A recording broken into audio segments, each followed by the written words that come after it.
Shakespeare. The name alone carries a certain weight, an intellectual gravitas that recalls musty lecture halls, obtuse theatrical productions, high-minded professors, and the lofty gates of the ivory tower. But when Shakespeare originally wrote and performed, his was an entertainment for the masses, the unwashed masses, a bawdy, ribald, and often titillating form of mass media, brimming with themes and humor, both high and lowbrow, meant to entertain on all levels.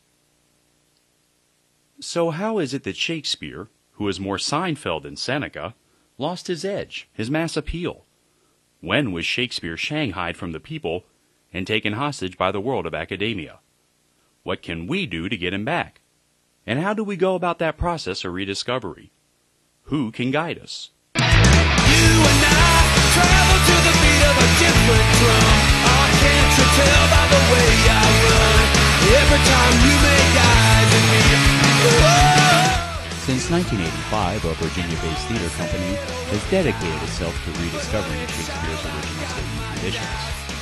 In doing so, the American Shakespeare Company, or Shenandoah Shakespeares are also known, have helped rekindle the excitement that Renaissance playgoers experience and spark a flurry of interest in Elizabethan and Jacobean staging conditions. Nowhere is this renewed interest more evident than in the Blackfriars Playhouse, which first opened its doors in 2001. Here, directors, actors, academics, and perhaps most important of all, audience members themselves, are engaged in an ongoing experiment to rediscover the joy of Shakespeare's original staging conditions. But how did a few college actors and a young professor who started out with no stage, no props, and no money grow to be one of the most respected and innovative theater companies today? And what did the American Shakespeare Company discover about Shakespeare's staging conditions along the way? This is their story. The basic story is that the Burbages had an old theatre called the Theatre. It was the original theatre, so it was the very first. Its name was the Theatre. And the lease on the land on which it was built was going to expire in 1597. So in 1596 they built what they hoped would be a replacement for the old theatre, which was an indoor theatre. Great innovation. That was the Blackfriars. That was built in 1596. They then got into trouble with the neighbours who said they didn't want it, and they were very rich neighbours, so the Blackfriars was not available to them. They then had to spend 2 years renting a playhouse somewhere else while they made up their mind what to do. And in the end they retreated and they built what I call the second best playhouse. You know, like Shakespeare's second best bed, it was very distinctly not the best option for them. They dismantled the theatre and they built the Globe. So the Globe was actually, from their point of view, the cheaper and the secondary option. And had they been able to, they would have used the Blackfriars, and the whole history of acting in Shakespeare's time would have been totally different. They would have been playing in a playhouse like this, exactly like this, a Blackfriars. The new people who came in and replaced Trevor Nunn went design nuts. This is at the Royal Shakespeare at the Royal Shakespeare Company. And I started getting reports back from my students who were, when I wasn't over in London, when some other faculty member was there, I started getting reports back that it wasn't turning them on anymore. Something was wrong, and I didn't know what it was.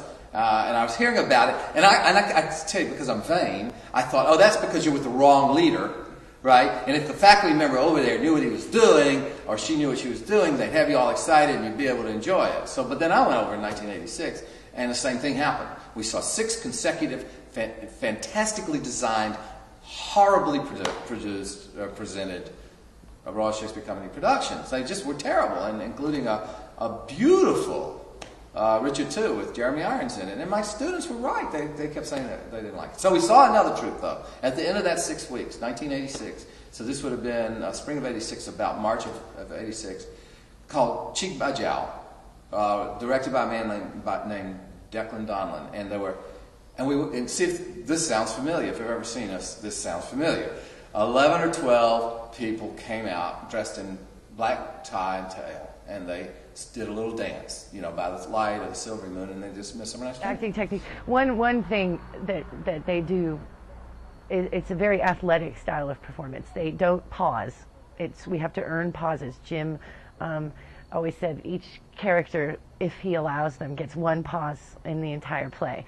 And Shakespeare is known for being very pausey. You would think, oh, it's just going to be pause after pause, and Iris, come, you know, I don't know, I can't even do a pause anymore. But what that does when you take out the pause is make the shifts in emotion have to be almost bigger. They need to be crisp, and they need to be clear, and they need to happen without taking the realistic amount of time it might take for someone to switch a mood really fast.